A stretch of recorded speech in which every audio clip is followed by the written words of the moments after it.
Now we'll try to understand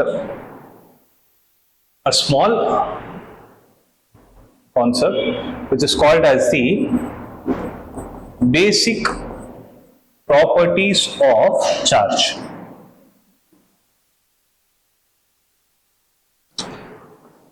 So now we'll understand one thing. See, if I have an object, right, when I say it is positively charged, it is losing electrons. When I say it is negatively charged, it is gaining electrons. So the question is, if I have an atom like this, right, if I have an electron, the question is how many electrons can get lost or gained for that material to get charged. For example, if I say the material has lost an electron, one electron, then what will be the charge attained by it? What will be the charge attained by that material? So charge is represented by the symbol Q. And you know that the electric charge is represented by the symbol E. This you would have seen it. What is the value of electric charge of an electron? Charge 1.602 into 10 power minus 19. You would have learned this. If not, at least know it now. So if I say Q is there, so the question is, how many electrons can get lost or gained by the material? Let's say the material has lost one electron. Does it make sense? Are you able to accept, okay, one electron might have got lost? If I come and tell you it has lost 1.25 electrons, does it make sense? So either one electron has to get lost or two electrons has to get lost. So there is no intermediate between this 1 and 2. Right? So can I say the charge that is attained by the material, irrespective of whether it is positive or negative, it has something to do with the charge of an electron. So let's say it has something to do with the charge of an electron, but how many such electrons can get lost or gained? It can either be 1, 2, 3, 4, something like that, which basically fall under, I'll call it as N for instance now, right? So Q is equal to Ne. For this, I can add the symbol plus or a minus. Why? For example, it is plus or minus, not plus and minus. A material cannot have simultaneously a positive and a negative charge. So for example, if I say Q is equal to plus Ne, what is your understanding? It has lost those many number of electrons. If I write minus Ne, it has gained those many number of electrons. So this plus or minus multiplied to the natural number of 1, 2, 3, 4 gives you an integer set. Are you able to understand what I am saying? So this is actually an integer. Right? So this mathematical expression has a very, very important role throughout your physics. Right? So which is the first property of charge, which we call it as quantization of charge. So as you see, the name itself is suggesting, no, quantization is quantity. The quantity that is gained or lost by that material. So quantization of charge, what does it mean? I can say that the total charge obtained, I will not say gained or lost, obtained by a material is equal to, see I told you, no, I am just converting that into statement. Observe how what I am doing is, this is the total charge, that's what I wrote, total charge will get what? Obtained, right? By whom? By a material is equal to, what is this number? Integer is equal to integral means integer, okay, integral multiple of the charge of whom? Charge of an electron. Are you able to understand what is this? So this is the statement for it. So the total charge obtained by a material is equal to the integral multiple of the charge of an electron. So mathematically, how do you write it? Q is equal to plus or minus N into E. And remember, this is applicable only for microscopic objects. It's not applicable for macroscopic. It's applicable only for microscopic objects. Am I clear with this? Right? So please make a note of it. I went to the next slide. Is anyone copying it? You're done? Okay. So I'll tell you the next property, which is called as conservation of charge. So what is this conservation? What do you mean by conservation? Means something is preserved, right? It is not lost, right? So if I have a material like this, okay, let's say it is positively charged. Let me call it as plus 5e according to the quantization. What is the meaning of this? Means it has lost 5 electrons, right? I have another charged material which is, let's say, minus 2e. So what is the meaning of this? It has gained 2 electrons. If I take this and put it in a box where it has no relevance to the surroundings, right, then I'll say that these two charges put together is a system. You know what is a system, right? Collection of all the objects under observation. So this system, when it does not have any connection with the outside world, can also be called as an isolated system. Can I? Right? It's isolated from the surroundings, basically quarantine, like what we did during COVID time, same logic, right? It is sitting inside a box.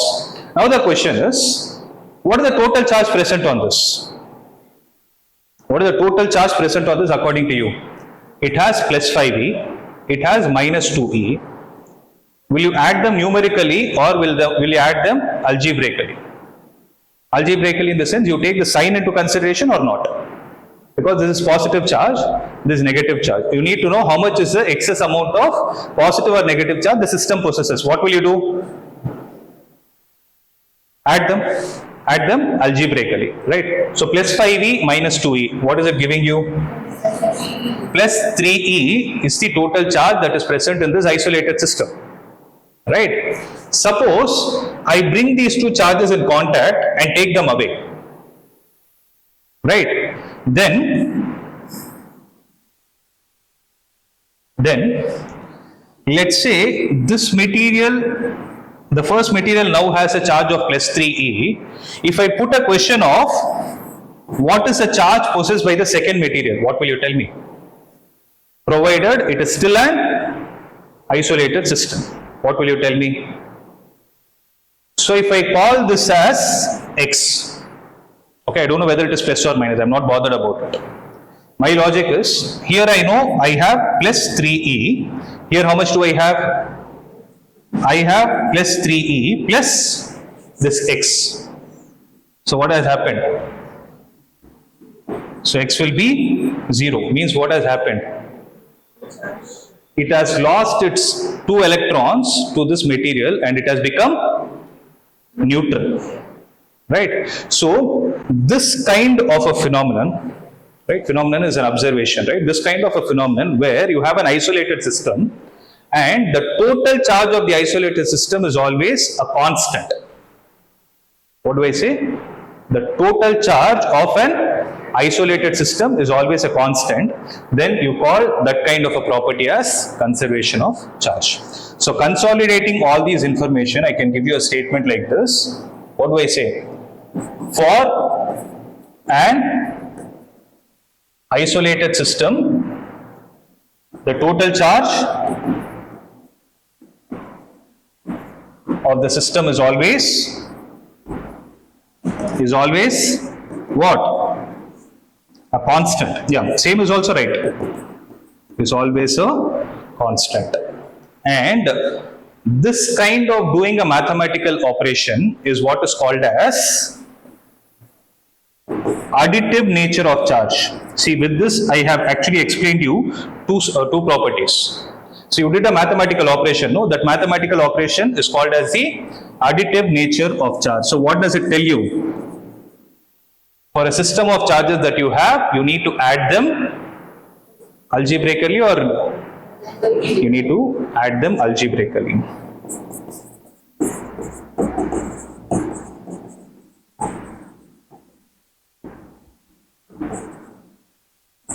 For an isolated system, the total charge is what? Is an algebraic sum of whom? Of individual charges present in the system. See, here one point I would like to add is, it's not necessary that you always need to have an isolated system for additive nature. I can have an open system also. There also what will happen is, we are trying to add them. What will happen? You need to add them algebraically. Means you need to ask a question which is positive charge, which is a negative charge, and then add it.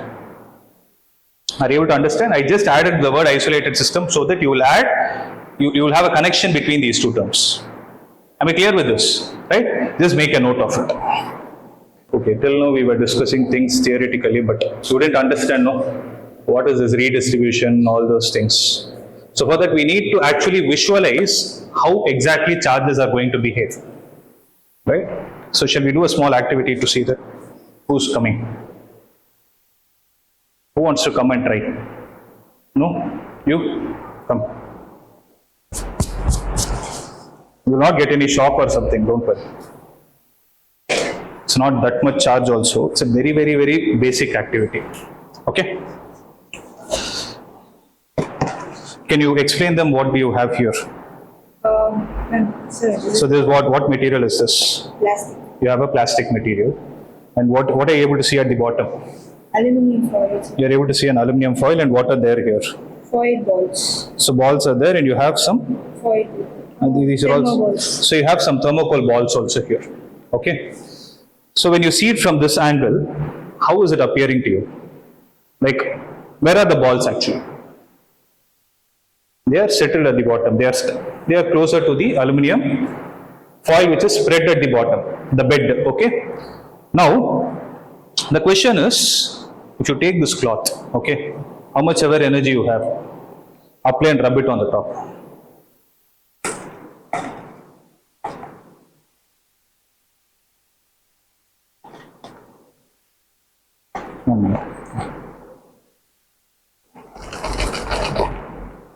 Are you able to see what is happening?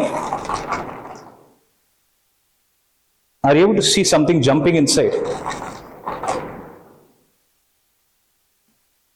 One ball has gone and got stuck at the top. Why is this happening? Why is this happening? See, I did nothing. What was the object in which I had a contact? Plastic. I had a contact with the plastic. I did nothing to the aluminum foil. But the ball, see, it fell down again. Okay. Maybe I'll try to rub it more. See, I'm able to see some small thermocol balls going and sticking at the top. Right. So when I disturb the system here, how is something which does not even have a contact with it able to come and get stuck at the top? What is happening? Can you frame a theory? Can you at least try to frame a theory behind it? So what did I do here? Actually, when I rub this, what did I do to the material here? Create charge. I created charge, okay. But for me to do that, I told you in the beginning, how much ever energy you have, apply it. Right? Imagine if you had done with the same with your hand, what would have happened? You would have felt the sensation of heat. Where is it coming from?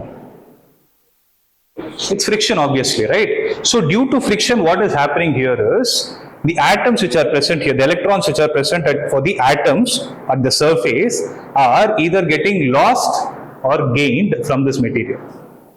I'm not getting into the concept of which is getting lost or which is getting gained. I'm only concerned about the concept of how the charge is getting generated. Are you able to understand what I'm trying to say? So I am disturbing the system here, due to which there is a charge. Okay, I am creating the charge here using the concept of contact, that is friction. So this charge, how did it disturb the system here? Perfect. So due to this charge, there was an electric field that was getting generated inside, and due to that electric field, what was happening to the aluminum particles? In them, the charges were getting induced. Remember this word induced. When I talk about the concept of methods of charging, I'll explain it to you. Are you able to understand what I'm trying to say? So here we discussed three things. What are they? First is we created the charge here using friction. Right? The electrons might have got lost or gained from the materials which are in contact. We are not bothered about what has happened. And due to the charge, there is a field that is created here. And that field created a charge on the aluminum foil without any contact. Right? So without any contact, there was a charge created here. That kind of a method of generating charge is called as, I use a word, induced. It's called as induction. If you go to your 10th standard syllabus and see, you would have learned something called as mutual induction, electromagnetic induction. So induction basically means generating something without a physical contact. Right? So from this, I'm able to conclude two things. I can charge a material either through contact or non-contact. So charging through contact is called as charging through the method of friction. The other one is charging through the method of induction, about which we'll discuss in the next session. Right? So that is one point. Right? I will show you one more thing. I want you to think and give me the answer. I'm not going to give you the answer. Who is this? Who else is coming? You want to sit or you want to do? It's okay. Anyone else who wants to try? You want to try? Come.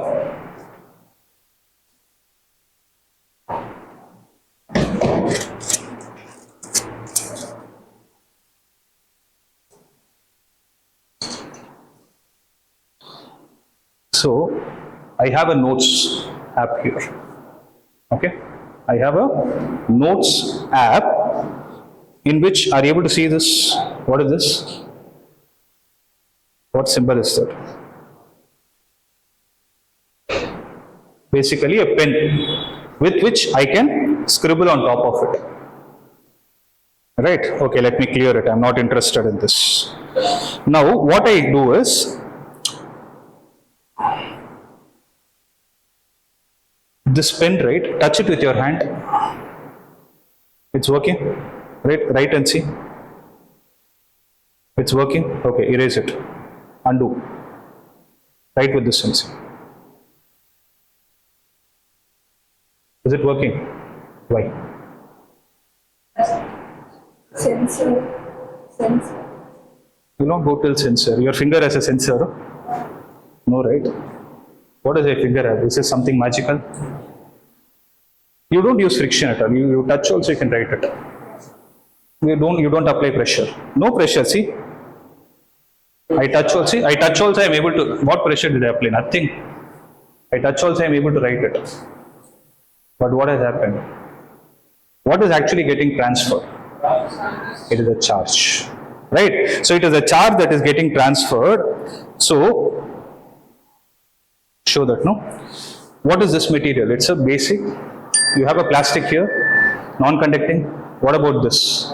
A non-conducting. So from your body, the charge is actually not getting transmitted here. So is there a possibility that you can actually design your own stylus? You know what is a stylus, right? So can you design your own stylus with a cotton bud? Can you? If at all, you are able to cover this with a conductor, and from the conductor, from your body, the charge has to flow to this, through that conductor. Like what you told is right. You can use an aluminum foil. Right? When you cover it with an aluminum foil, try to write and see, it will work. But that is not the only concept here. So one thing is charge is getting transferred. The next is, what kind of a material is this? If you see, this works on the principle of something called as capacitive sensing. I told you the name of the second chapter, right? What was it? Electrostatic potential and capacitor, right? So this works on something called as capacitive sensing. Are you able to understand? So about which we will see in the next chapter. But if you have time, read about this and tell me what is the answer. Okay? Yes. So now you are able to get a grip of what exactly charge is all about. To some extent you are able to understand, no? Yes. So this is what, this is how the charges are actually useful in your real-time application also. As simple as, you have dust on the table. But what do? You take a cloth and wipe it, no? But where is the dust coming and sitting? It is also sitting there because of the electrostatic attraction. Similarly, you see printers, right? How are those printers able to actually print the content on a paper? Using electrostatics. So all these things work on the principle of electrostatics. Are you able to understand? About which we are trying to understand the basic points. Right?